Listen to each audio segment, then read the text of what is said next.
Ok. Bueno, las 12 características, ¿cuáles son? Que el duelo es parcial. ¿Por qué es parcial? A diferencia del duelo que pasamos cuando perdemos a un familiar o a una persona o a nuestra mascota, el duelo por migración es, es una pérdida que no es física, a diferencia con las personas o con nuestras mascotas. No es la pérdida de la persona de manera física. Ajá. Es parcial porque nosotros lo que estamos perdiendo es una pérdida a la distancia, es una pérdida geográfica, es una pérdida en el espacio y en el tiempo. Cuando alguien muere, nosotros sabemos que jamás lo vamos a volver a ver. Quedamos con sus recuerdos, con las vivencias, con los instantes, con instantes de discusión, muchos instantes, buenos y malos, pero quedamos con nuestro recuerdo y sabemos, tenemos la certeza de que pues no lo vamos a volver a ver.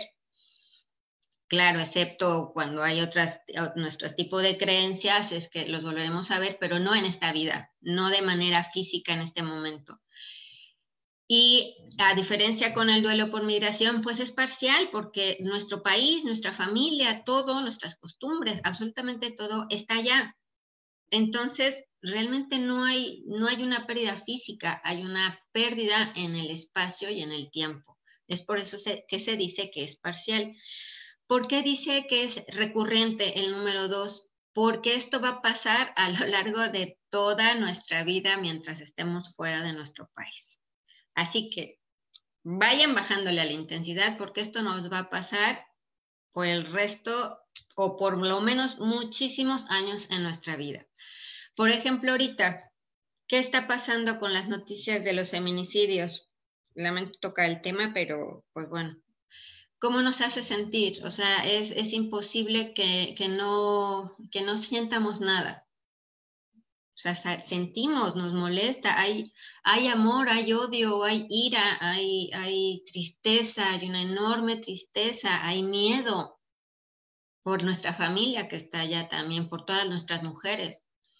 Entonces, es recurrente porque vamos a escuchar una noticia y nos va a poner tristes, o vamos a escuchar, puede ser una noticia en la televisión, en el radio, cuántas no están conectadas a los programas mexicanos sobre la televisión, o cuántas no estamos conectados muchas veces con emisiones de radio en internet, o utilizamos Deezer, o utilizamos aplicaciones, Spotify, todas esas, y de pronto eso nos está provocando esta sensación de tristeza y también provoca lo contrario, ¿no? La ambivalencia entre el amor y el odio. Es recurrente, es constante. A lo mejor hay cosas que no son de manera tan consciente que nos suceden, pero hay otras que sí, sobre todo este tipo de noticias que pues ahorita lamentablemente están pasando y que no, y pues nos afectan de todas maneras a todas, aunque estemos del otro lado del mundo. ¿Por qué este duelo por migración está vinculado a estos aspectos infantiles?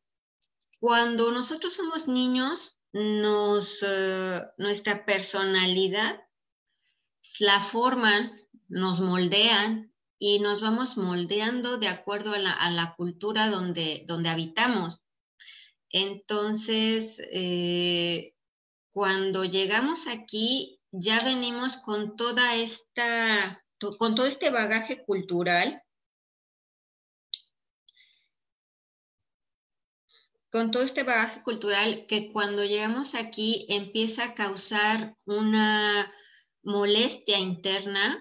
Hay muchas contradicciones de manera interna porque estamos ya tan moldeados, cuando llegamos como adultos, estamos tan moldeados que al llegar al nuevo país, por eso también nos cuesta tanto trabajo entender las situaciones, mirar las cosas como son en el país, porque traemos todo este bagaje cultural, llegamos siendo tan mexicanos, tan nosotros, pero nuestra versión tan mexicana, que intentamos por todos los medios mantenernos con ese bagaje que nosotros conocemos, porque evidentemente pues llegamos aquí y las cosas son distintas. Entonces, intentamos adaptarnos al nuevo país, pero con todo nuestro bagaje cultural mexicano. Necesitamos hacer una especie como de vaciado de esta cultura tan mexicana, de una versión tan mexicana de nosotros. No me refiero a vaciarla y tirarla y ya no sirve y despreciarla. No va por ahí. Es esta parte de tomar de manera amorosa, de manera consciente, de manera agradecida todo lo que México nos dio y nos formó, porque muchos de esos aspectos sí nos van a servir aquí, pero hay que aprender a ver cuáles son los que podemos explotar, cuáles son los que pueden darnos mayor beneficio y en qué momento podemos usarlos. Si no sacamos mucho de esta parte, si no hacemos ese vaciado de esta cuestión cultural, la nueva cultura del nuevo país no va a poder entrar, no vamos a poderla integrar en nosotros y la adaptación va a ser mucho más difícil y vamos a estar en una constante sensación de malestar, un constante enojo, frustración, porque vamos a querer seguir resolviendo las situaciones y las cosas a la mexicana. Entonces, pues simplemente no va a funcionar porque no estamos en México. Entonces, esto tiene que ver mucho con toda la parte infantil también. ¿Qué pasa cuando no logramos, cuando empezamos a sentirnos frustrados porque no logramos entender ni adaptarnos? Pues nos comportamos de pronto como niños, ¿no? Esta parte de estarnos quejando también tanto de los franceses y de que si son así de quejosos y de que si nada les parece y que si siempre se están quejando. Y pues nosotros estamos haciendo lo mismo, pero es algo muy infantil, a eso me refiero, ¿no? Esta parte de quejarnos tanto viene de esta parte de sentirnos un tanto frustrados por no entender las cosas. El otro, que da lugar a cambios en la identidad. Evidentemente que da cambios a la identidad. Hay una reestructuración de nuestra personalidad, por lo que les acabo de decir del punto anterior. No podemos intentar resolver las cosas o las situaciones a la mexicana porque ya no estamos en México. Entonces, necesitamos aprender nuevas formas de solucionar los problemas y es ahí donde tenemos una oportunidad maravillosa de crecimiento personal, de descubrimiento de nuevas habilidades de nosotros mismos, que obviamente no las hubiéramos visto en México, de nuevas estrategias para resolver los problemas, de nuevas herramientas cognitivas, de nuevas herramientas de personalidad, de nuevas herramientas en habilidades, en capacidades, en creatividad. Es tanto lo que podemos aprender de nosotros mismos que por estar peleando, tratando de mantenernos, porque generalmente que nos dicen, ay, no vayas a cambiar, ay, porfis, no cambies nunca, eres bellísima, eres bellísimo, ay, qué buena onda, no cambies, nunca cambies. Pues uno se la cree y no quiere uno cambiar, pero realmente llega el momento en que necesitas hacer esos cambios, porque si no vas a vivir en esa constante sensación de frustración, de enojo, de ira, de no pertenencia a ningún lado, ¿ok? Entonces hay que ver este cambio en la identidad, esta reestructuración de la personalidad como una verdadera oportunidad de crecimiento, de verdad, de que es un crecimiento enorme el que podemos tener. Y eso sí, yo los invito a que asuman el reto de esta nueva reestructuración de ustedes mismos. Es muy padre ver cuando tengo pacientes aquí en casa que llegan con esta sensación de desvalorización, de ya no ser ellos, de no encontrarse, de no saber ya reconocerse y cómo empiezan a cambiar, cómo empiezan de sentir esta sensación de miedo, de no ser reconocidos y que llega un momento en que es así de ¿y por qué? O sea, ¿por qué no voy a querer brillar? ¿Por qué no quiero también que me vean? Ahora me ven, pero me van a ver porque soy la versión francesa, soy la versión mexicanizada de un francés, o soy la versión francesa de mí misma o de mí mismo, pero ya con todo este reconocimiento de todo el cambio que he llevado y de todos mis potenciales que puedo ir encontrando. El punto 5, que da lugar a una regresión. Esto se refiere a los 2 puntos anteriores, que es una regresión se refiere a que hacemos estas cuestiones de niños haciendo berrinche, ¿no? Los aspectos infantiles, de estarnos quejando, de decir que la comida es mala, que no tienen esto, que todo está tan caro. Es mucha la queja, sobre todo se ve en esa forma, en queja. Es como podemos ver, es muy evidente cuando ustedes se están quejando tanto, o cuando nos estamos quejando tanto, porque también lo hice y lo he hecho, y ahí también de pronto me sale, pero cuando ya tengo esta información, ya puedo ubicar, ya sé, ya estoy en este momento, que me relajo, respiro, y pues bueno, ya le quito peso, le quito tensión, le quito estrés a esto que me está haciendo sentirme incómoda. Y comienzo a mirar la situación y comienzo a mirarme a mí también. Y es una cuestión también de mucha autoobservación, chicos y chicas. Es de verdad autoobservarse, es irse conociendo mejor,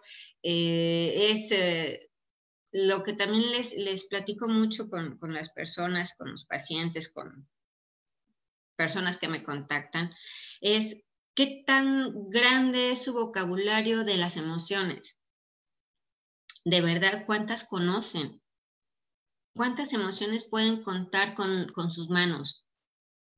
Los que me digan más de 5 son muy afortunadas en conocer muchas emociones, pero para reconocerlas en ustedes mismos, ¿pueden? O sea, ¿las reconocen? ¿Saben de dónde vienen? ¿Cuál es su origen y a dónde los lleva? Está medio complicado esto de las emociones, ¿no? Y eso, el poder conocer un poco más acerca de las emociones, de tener un vocabulario más amplio de ellas, nos va a permitir también identificarnos a nosotros mismos realmente qué estamos sintiendo, para poder explicarle al que está enfrente cómo realmente me estoy sintiendo y platicarlo y poder expresarlo y poder uno entenderlo de esa misma manera, de una manera más amplia y pues más específica, no decir solamente, pues me siento mal. Pues te sientes mal, pero dime qué sentirse mal, ¿no? Ok, el otro punto. Viene en una serie de fases. Las fases del duelo, que son las que generalmente maneja las que se conocen mucho, son las que tiene Elizabeth Kubler-Ross, que es ella, que es, digamos, la precursora, la iniciadora de lo que son los cuidados paliativos y la tanatología, los dos, ¿no?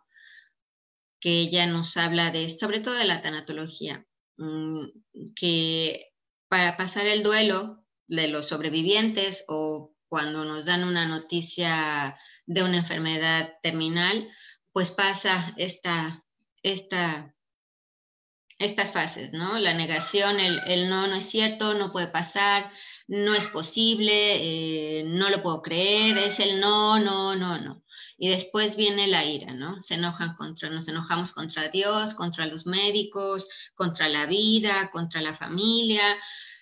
No puedo decirles que hay un periodo de tiempo específico, sinceramente no lo hay. Pueden dar un promedio, pero pues imagínense las posibilidades entre el tiempo saca un promedio de tiempo entre los millones de personas que somos en el mundo, pues es para mí una tarea imposible. Sería sacar un promedio por cada uno de nosotros. Somos tan distintos. Entonces, pues bueno, después de esta fase de ira, la negociación es, ok, perdí esto, pero aprendí esto, cuál fue mi ganancia, cuál fue mi pérdida, ¿qué puedo hacer? Empieza esta parte de, ok, ya no es la aceptación, es ¿qué puedo hacer? Viene después el periodo de tristeza, de nostalgia. La depresión muchas veces está mal entendida y la palabra mal utilizada, porque una cosa es estar nostálgico, es estar triste, y la otra es caer en una depresión, de verdad, en un síndrome depresivo donde hay necesidad de medicamentos, donde no se puede salir de la cama, donde no se quiere comer, donde solo hay pensamientos suicidas.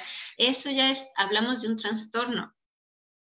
Ajá, de una verdadera enfermedad, pero básicamente más bien yo diría que es esta parte de la nostalgia, de la tristeza profunda, pero sin llegar a la depresión. Y después, pues bueno, ¿qué nos queda? Pues más que aceptar que las cosas pues son así y que hay que continuar, porque mientras estemos vivos, pues oportunidades tenemos y hay que tomar el riesgo de vivir y de vivir bien, porque para medio vivir, pues la verdad es que no. Creo que la actitud de cómo vamos a vivir, no importa la situación, de verdad, hay situaciones que son de verdad trágicas, muy, muy malas, pero la actitud de cómo voy a asumir este reto es la base para poder lograr muchas cosas.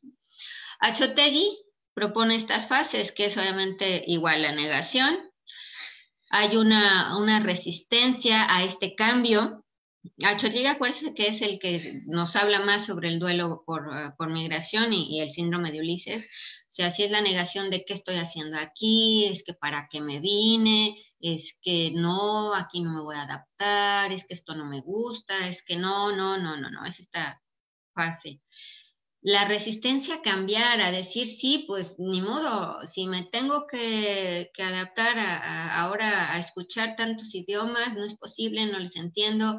Lo que nos cuesta a nosotros aprender el francés, ¿no? Unos tendrán una excelente facilidad y lo hablan rapidísimo, pero una cosa es hablarlo, otra cosa es entenderlo y otra cosa es escribirlo. Entonces, tenemos que estar constantemente pasando esta cuestión del idioma. Ahorita la retomamos en los 7 duelos, porque apenas estamos en las características, ¿eh? No hemos llegado a los 7 duelos.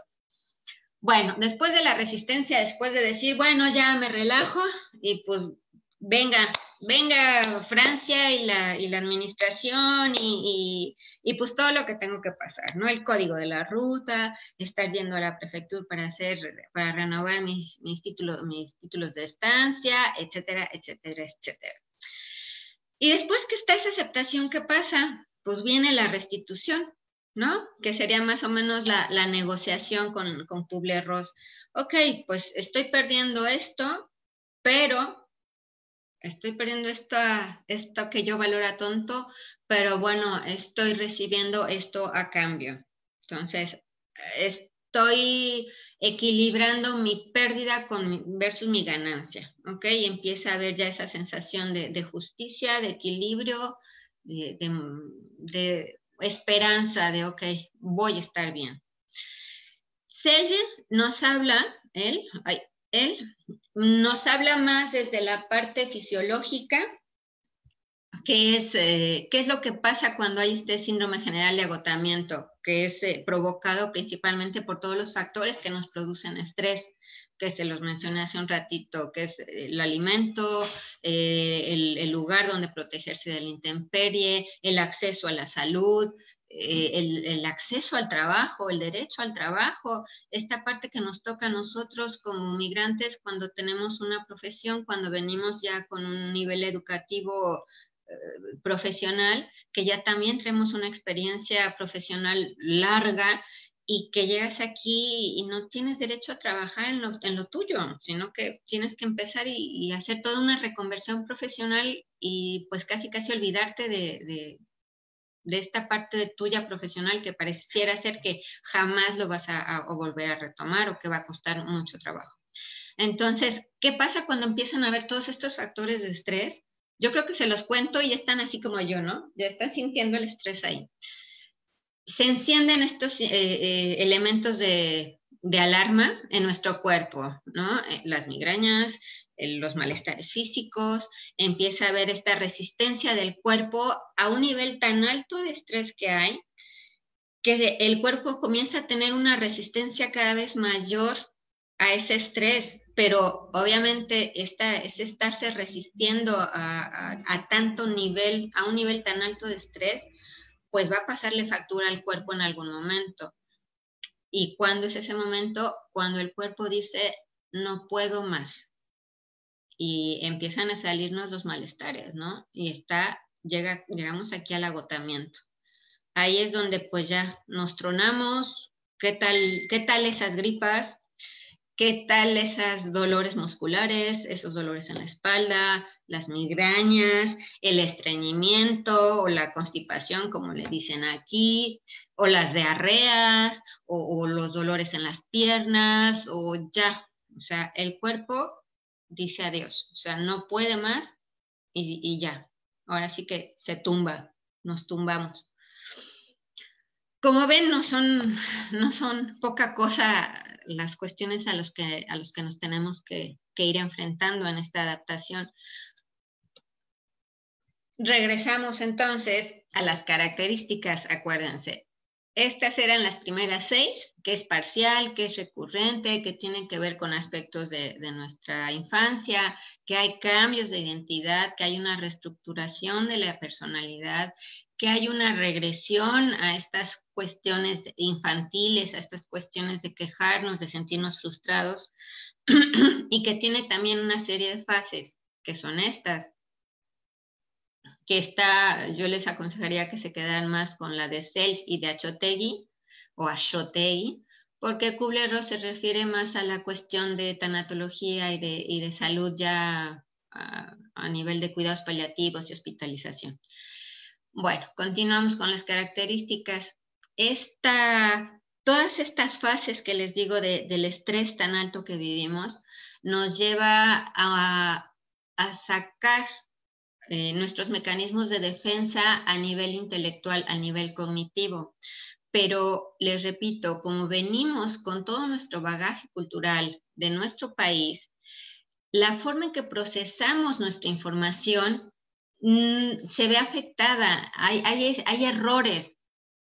Traemos unas formas de pensamiento que están basadas en una cultura, en costumbres de la familia, de la sociedad, de la cultura en general, y que al llegar aquí intentamos de manera natural, ni siquiera es que nos demos cuenta, nuestro cerebro así trabaja, intentamos procesar toda esta nueva información, o sea, es una muy nueva información con los elementos que traemos de México y eso, o de nuestro país de origen, y eso nos provoca que tengamos estos errores de comprensión en la cultura, con la pareja, con la sociedad, que tomamos cosas de manera personal cuando realmente no son cuestiones contra nosotros. Es por eso que les vuelvo a repetir, es muy importante sacar esta parte tan mexicana, hacer un vaciado de una parte mexicana para que podamos tener la oportunidad de ver la realidad de esta cultura, o sea, verla sin tanto, digamos, prejuicios que traemos, pues sí, dentro de nuestra información muy mexicana traemos, pues no sé si prejuicios, pero son pensamientos ya sobre lo que es Europa, sobre lo que es Francia, sobre lo que es París, y pues cuando empezamos a ver realmente aquí lo que es la realidad de vivir aquí, lo que es la cultura, lo que son sus tradiciones, lo que son sus costumbres, cómo se sientan a la mesa, la manera en que comen. Yo sé que quizá algunos no tienen mucho contacto realmente con personas francesas, sino que hay una mezcla. Es que es increíble la manera en que llegamos a vivir aquí, porque en México sabemos, o en nuestros países de origen, sabemos que somos muchos, pero todos somos nacionales. Muy raro es el que convive de verdad con mucho extranjero. Pero cuando llegamos aquí, no solo vamos a convivir con la cultura francesa, sino que nuestros vecinos, pues no sabemos ni de dónde son. o pueden ser chinos, o pueden ser de algún lugar de África o de algún lugar de Medio Oriente. La cuestión religiosa pueden ser de cualquier religión, cuando en México pues solo somos cristianos o católicos o testigos de Jehová o algún budista por ahí o alguna otra pequeña religión, bueno, no pequeña, alguna otra religión, ¿no? Pero aquí realmente es un microcosmos en cada persona que nos vamos a encontrar. Entonces, imagínense la cantidad de información que nos llega, que es muy nueva, y que a cada persona que a lo mejor se crucen es otro tipo de información y que nosotros intentamos entenderla con todo nuestro bagaje cultural de nuestro país de origen. Entonces, nos va a causar un choque a nivel de comprensión, y por eso mismo vamos a tener este tipo de errores cognitivos cuando procesamos esa información. Muchas veces no es que la gente realmente sea buena o mala, sino que nosotros realmente no tenemos esa capacidad de comprensión para toda la información que nos está llegando. Y no es porque seamos ignorantes, sino simplemente porque es tanta la información que necesitamos tiempo y una especie como de caminito para saber cómo hacer ese proceso y cómo ir quitándole las cuestiones de nuestro bagaje cultural que le asumimos, que le damos. El punto 8, que se acompaña de sentimientos de ambivalencia, siempre va a haber, o bueno, por mucho tiempo va a haber esta ambivalencia entre el amor y el odio. Entre el amor y el odio por lo que México me dio, pero que no me da. Es decir, me dio educación, me dio una familia, pero pues no me dio trabajo, que por eso me tuve que salir. O no me dio estudios, que por eso me tuve que salir. Y en el país de origen es de, híjole, sí está bien padre aquí, pero pues me obliga a ser mejor persona, o me obliga a tener otro desarrollo, o me obliga a desprenderme de esta parte de mi cultura, y pues sí la quiero, pero también la odio. Entonces, por mucho tiempo podemos encontrar estos sentimientos de amor y odio entre nuestro país de origen y el nuevo país. Y con los dos es lo mismo, amor y odio al mismo tiempo. Entonces, imaginen el estrés en el que estamos, ¿ok? El duelo migratorio, pues también lo viven las personas del país a donde llegamos, porque pues imagínense la cantidad de personas que los franceses, los parisinos, si es que todavía hay parisinos, han tenido que aceptar, y quizá muchos a la fuerza. Habrá otros que son con mucha apertura y que de verdad les alegra tener tanta cultura a su alrededor, pero hay otros a los que pues, hemos visto que pues los racistas, los que no nos quieren, pero pues bueno, a ellos también les afecta esta cantidad de migrantes. A los que se quedan en nuestros países de origen, por supuesto que también les afecta. Nosotros cuando dejamos nuestra familia, bueno, nosotros en nuestra familia, cada uno de los miembros de la familia tiene un rol. Cuando uno de ellos falta, la dinámica familiar tiene que moverse. Es como digamos, pues sí, será una analogía medio fea, les iba a decir esa, pero no, mejor les digo la del ajedrez, creo que es mejor. Cuando estamos jugando ajedrez, el hecho de mover una sola pieza afecta todo el juego. Es lo mismo con nuestras familias. Cuando nosotros quitamos esa tabla de la familia, de que sería el juego de ajedrez, todos los demás elementos se van a mover, los va a afectar. Y muchos de estos roles familiares, el rol que nosotros teníamos, va a ser asumido por varios miembros de nuestra familia para cubrir ese espacio que nosotros estamos dejando. Y sí les duele, por supuesto que les duele, más allá de extrañarnos, de no tenernos cerca, también es de una manera, digamos, inconsciente, sensación de vacío, de tener que el otro cumplir o de ir asumiendo lo que nosotros hacíamos. También cuesta trabajo, ¿ok?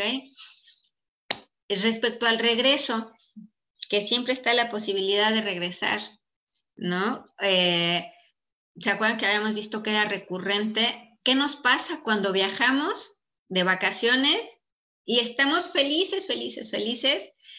Y de pronto empezamos, ay, sí, es que ya me quiero regresar. Ay, no, mejor me quedo. No, bueno, pues ya me tengo que ir. No, mejor me quedo. Y estamos con esta sensación de, sí, pero no, ya sabemos que nos tenemos que venir, pero de todas maneras hay esa lucha, ¿no? De decir sí, pero no.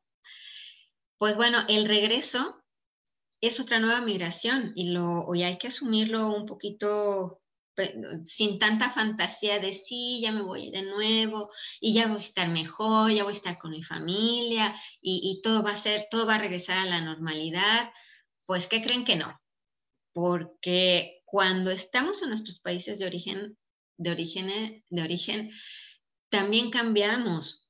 Por supuesto que todo cambia, pero como estamos tan cubiertos de esta seguridad, como estamos tan en lo nuestro, en nuestro ambiente, en todo lo que nos da seguridad, en todo lo que nos formó, no somos tan conscientes de estos cambios que vamos pasando, ni somos tan conscientes de los cambios que va sufriendo la ciudad o el entorno.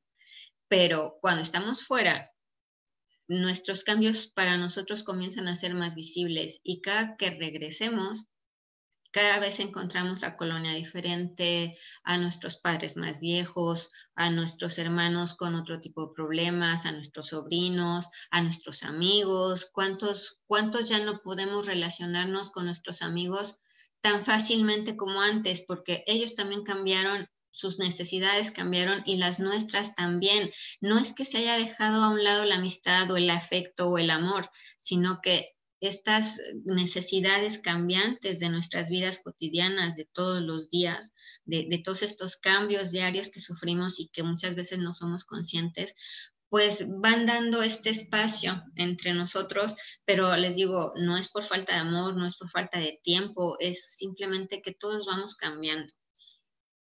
Entonces, si alguien regresa, no se vaya con la fantasía de que todo va a regresar a la normalidad.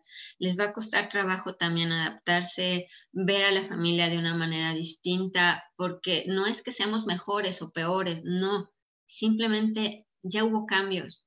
La percepción de la forma de vida, la percepción de hacer las cosas, la percepción tan solo en la boca, cambian los gustos. Y no es porque seamos, no puedo decir palabrotas porque estamos transmitiendo en vivo, pero no es porque nos volvamos payasos, lo que sigue, ¿no? Sino porque realmente hay estas transformaciones, hay estos cambios, no podemos ser ajenos. Entonces, tómenlo con calma, realmente vean el regreso no con esa fantasía de que todo va a ser normal, nada va a volver a ser normal. Todo es cambiante, todo está en ese constante cambio. Lo único realmente seguro en esta vida, una es que nos vamos a morir y la otra es que todo el tiempo vamos a estar sufriendo cambios. El cambio no significa, el cambio o el equilibrio no significa estar en algo fijo. El cambio es constante. El equilibrio es eso. El equilibrio es mantener ese movimiento constante, pero no es que tengas el equilibrio y se quede completamente fijo, no, es ese equilibrio constante. Yo siempre les digo que para mí, si yo puedo decirles en una imagen cuál es el equilibrio, es como si tuviéramos el 8 o el símbolo, ay, perdón, deje quitarle el sonido. Si tuviéramos el símbolo del infinito o un 8 acostado, pero adentro hubiera una canica y esa canica o dos canicas, las que les quieran poner, siempre estuvieran en ese movimiento, pasando de un lado al otro, ese sería el equilibrio, pero siempre, siempre en movimiento. Nunca se va a quedar fijo. Podemos tener etapas de estabilidad por mucho tiempo, sí, pero eso no significa que eso va a ser permanente. O sea, realmente el equilibrio para mí es el cambio constante y si lo asumimos de una manera más consciente y con una actitud pues bueno, lo asumo con responsabilidad y con todos los pantalones y las faldas y bien puestos, pues bueno, voy a tener la capacidad de resolver cualquier situación, por muy dura que venga, tendré esa capacidad de resolverlo viéndolo de esta manera más tranquila, ¿no? Ok. ¿Por qué es transgeneracional el punto 11? Porque muchas veces, ¿cuántos de ustedes son la primera generación que sale de su país? A lo mejor algunos ya tienen a sus papás o los abuelos migraron y ya son la segunda, la tercera generación. ¿Y cuántos de ustedes en este momento son la primera persona o el primer miembro de su familia que sale del país? Y eso va a afectar a sus hijos. Los que ya son papás y mamás ahorita saben que están en una etapa donde de pronto no saben si hablarle en español, si hablarle en francés, si hablarle en inglés o si hablarle en alemán o en qué idioma le hablan a sus hijos, ¿no? Porque ya no son, los niños no van a ser, no van a tener solo un idioma, van a tener 2 o 3 o hasta 4, ¿no? Y ¿cómo les va a afectar? Bueno, más bien no es afectar, ¿cómo los va a formar? Porque realmente están formando a sus hijos. El hecho de tener la parte mexicana, hasta dónde de tener la parte francesa o de otra nacionalidad, o qué pasa cuando el papá es de una nacionalidad, la mamá es de otra y viven en un tercer país o en un cuarto país. No se preocupen, los niños son súper moldeables, ellos se van a adaptar a las cuestiones de manera natural. Creo que muchas veces los papás son los que más se estresan y realmente los niños tienen una capacidad natural para ir haciendo sus propias adaptaciones. Pero bueno, a esto se refiere con transgeneracional, ¿no? No solo es la primera generación que sale del país, sino los hijos de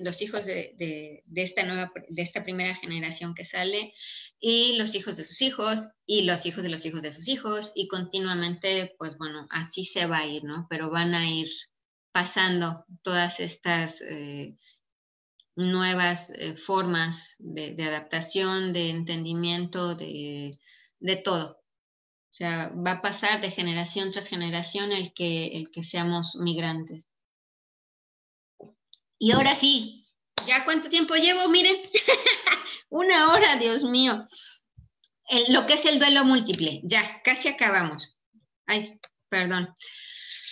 Aquí está lo bueno, las 7 pérdidas que son lo que más nos duele, más nos afecta y nos cuesta tanto trabajo entender y que nos saca tanto de todas nuestras casillas, de nuestras capacidades, de nuestras habilidades, que de pronto ya no sabemos ni por dónde lo estamos sintiendo. Lo cual es lo primero o lo más fuerte que solemos decir cuando migramos, o lo que yo también he encontrado en la consulta. O sea, la familia y los seres queridos. Lo primero, lo que más se extraña, la familia y los seres queridos. O seres queridos, tanto amigos como mascotas, como, no sé, compañeros de la escuela, etcétera, ¿no? ¿Qué es la segunda pérdida? El idioma. No poder hablar, o sea, podemos tener una buena capacidad para hablar, para aprender el idioma, para comunicarnos y hasta para escribir podemos tenerla, pero extrañamos tanto poder decir nuestras palabrotas. No es lo mismo que vengan conmigo y me digan, ¿sabes qué, Ana? Me está cargando la señora esta, ya no aguanto más, me siento muy mal. No es lo mismo que vayan con un psicólogo francés o que vayan con un terapeuta francés o con otro tipo de terapia, pero en un idioma distinto, que no puedan decir, me siento así, ¿no? Lo pueden decir, pero no están seguros que la otra persona lo comprenda. Necesitan tener una habilidad muy, muy buena, ya súper muchos años de hablar el idioma del país de origen para que puedan decirle al otro realmente cómo se siente.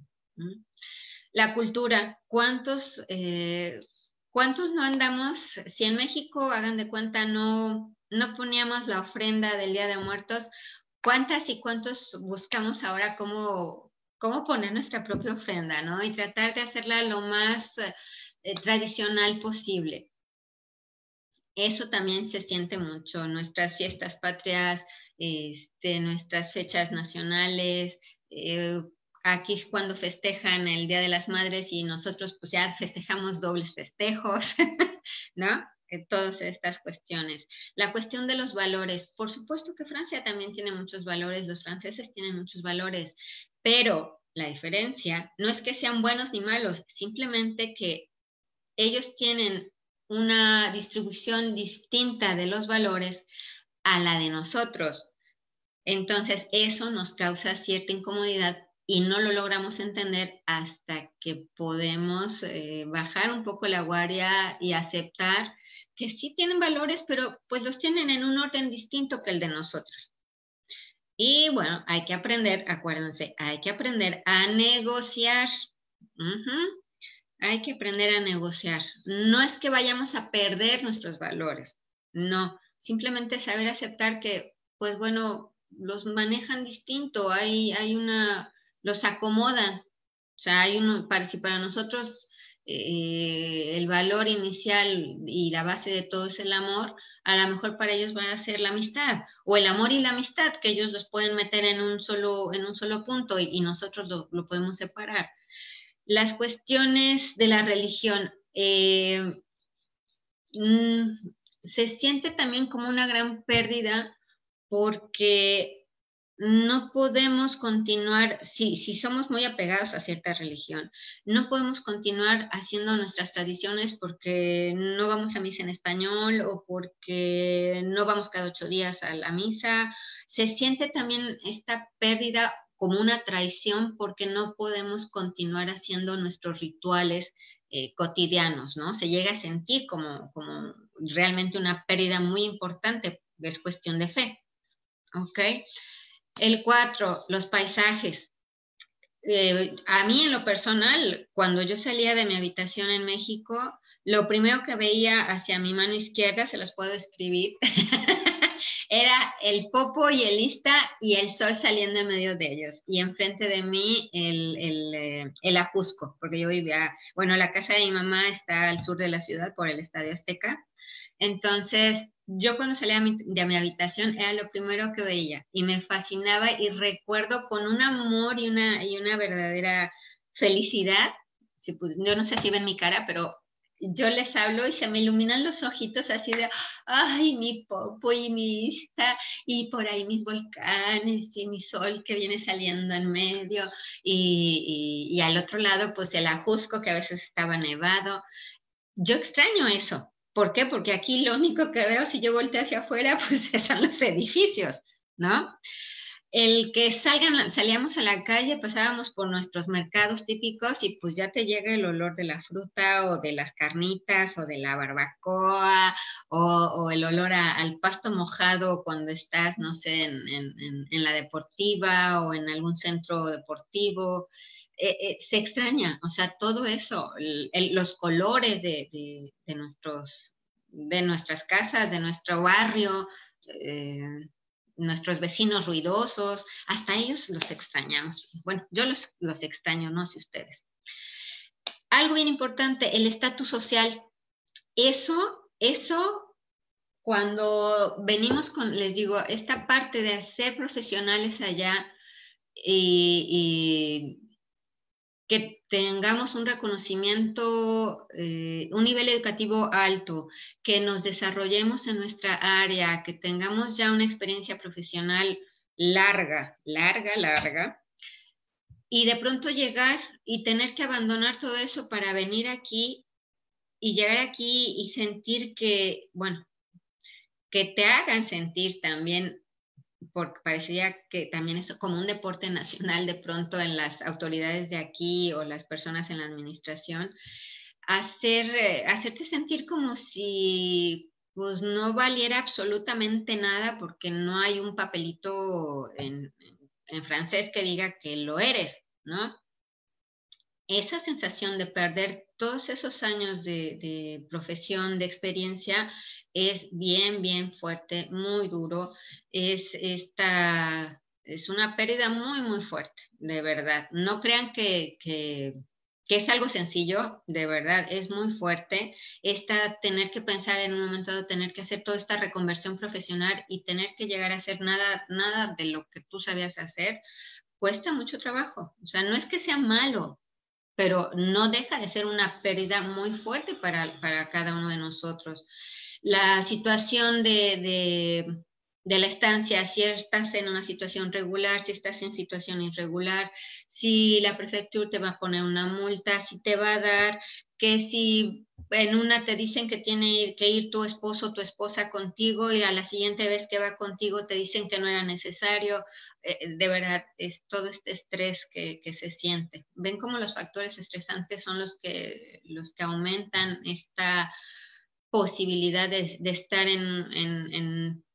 de perder un poco nuestra salud.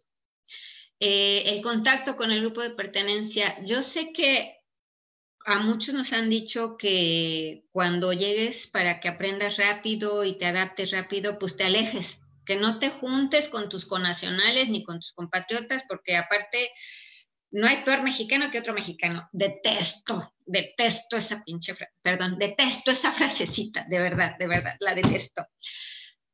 Cuando llega uno y está tan solo, no puedes intentar integrarte a una sociedad que aparte es tan cerrada, ¿ok?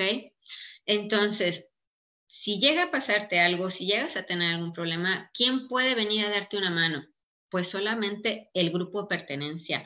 Y no me refiero a que tienen que ser tus súper grandes cuates, o sea, no. Simplemente son connacionales que reconocemos que necesitamos de los otros por cualquier tipo de situación que podamos tener, ¿no?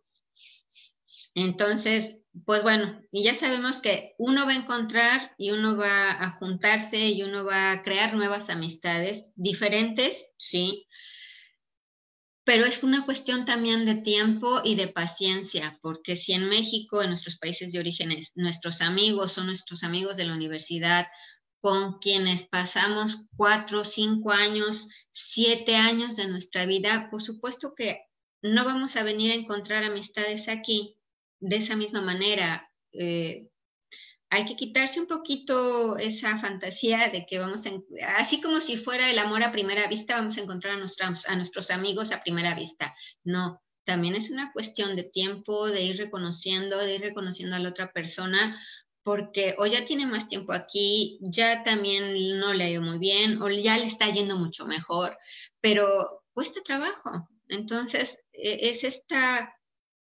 necesidad para mí de crear una red de apoyo, les digo, y ya si después de esa red uno va encontrando, uno va creando, uno va regando, uno va cultivando nuevas amistades, pues bueno, nos podemos dar, ahora sí que ya tener esa parte completa también de decir, ya tengo amigos aquí, y no necesariamente tienen que ser franceses o tienen que ser mexicanos, podemos hacer amistad, pero hay que tener paciencia y hay que irla cultivando. De la misma forma en que hay que ir apropiándonos del nuevo país.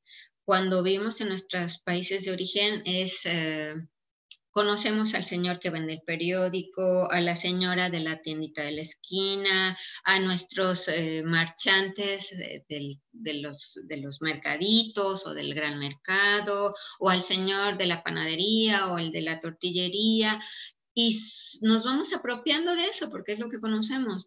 Aquí tiene que pasar lo mismo, pero necesitamos darnos el tiempo de salir, aunque no tengamos ganas. Aunque queramos quedarnos en la cama, es ni modo. Aunque haga frío, el cuerpo también se va acostumbrando. Uno va aprendiendo cómo tiene que cubrirse los pies, cómo tiene que cubrirse, por qué hay que secarse el cabello cuando sales. Al principio, pues digo, en lo personal y porque también hay otras chicas con las que he platicado que también pues no teníamos la costumbre en México de secarnos el pelo todos los días, sobre todo en invierno con la secadora, o sea, pues se lo seca uno, se sale. Pero aquí si no se seca uno el pelo, pues ya gripa segura, ¿no? Entonces, hay muchas cosas que el grupo de connacionales, hay mucha información que te pueden ir dando que no la puedes obtener de las personas de origen, de las personas en el país de origen, porque no es fácil acceder, porque no hablas el idioma, porque no conocemos sus costumbres. Entonces, es difícil que te lo digan porque es una sociedad un poco cerrada. No es fácil acceder a ellos. Entonces, ¿quién te puede dar esta información? Pues tus connacionales. Pero les digo, háganlo de manera tranquila, sin tanto prejuicio es que si no, no voy a aprender, es que si no esto, es que si no lo otro, es que no hay peor mexicano que mexicano. A ver, con tranquilidad, con paciencia y podemos encontrar mexicanos extraordinarios, de verdad. Yo los invito a que se vayan acercando y que lo hagan con tranquilidad y con menos prejuicios. ¿Vamos a encontrar de todo? Sí, sí podemos encontrar de todo, pero hay que hacerlo pues de manera pausada, hay que darnos tiempo. Lo que sigue tiene mucho, el punto 7 tiene mucho que ver con el 6, con la pertenencia, los riesgos para la integridad física. Tenemos miedo sobre todo cuando sabemos que hay un riesgo, un familiar con alguna enfermedad terminal, cuando por alguna razón a nosotros nos pasa algo aquí, algún pequeño accidente, o cuando sabemos que alguien murió en nuestra familia, también nos hace pensar en qué va a pasar si yo muero, ¿no? ¿Qué va a pasar si yo muero? Quiero que envíen mi cuerpo, quiero que lo dejen aquí. ¿Con quién puedo hablar de esto? ¿A qué tengo derecho? ¿A quién le tengo que exigir que repatrie mi cuerpo, ¿no? O sea, son tantas cosas, o que si, por ejemplo, a mí me operaron el año pasado y fue muy extraña la situación porque pues solamente me hicieron una cirugía con anestesia general. Mi marido me llevó al hospital a las 9 de la mañana, lo dejaron entrar 30 minutos para que me ayudara a cambiar, me dejaron en la habitación y pues así de, señor, usted váyase a trabajar y viene por la señora como a las 2, 3 de la tarde, ¿no? Así de, pero ¿cómo? O sea, ¿qué? O sea, finalmente toda cirugía implica un riesgo, ¿sí? Y más si es una anestesia general. Y pues fue así de, pues, ¿qué hago, no? O sea, sí, aunque tuviera amistades, tampoco les permitían quedarse conmigo.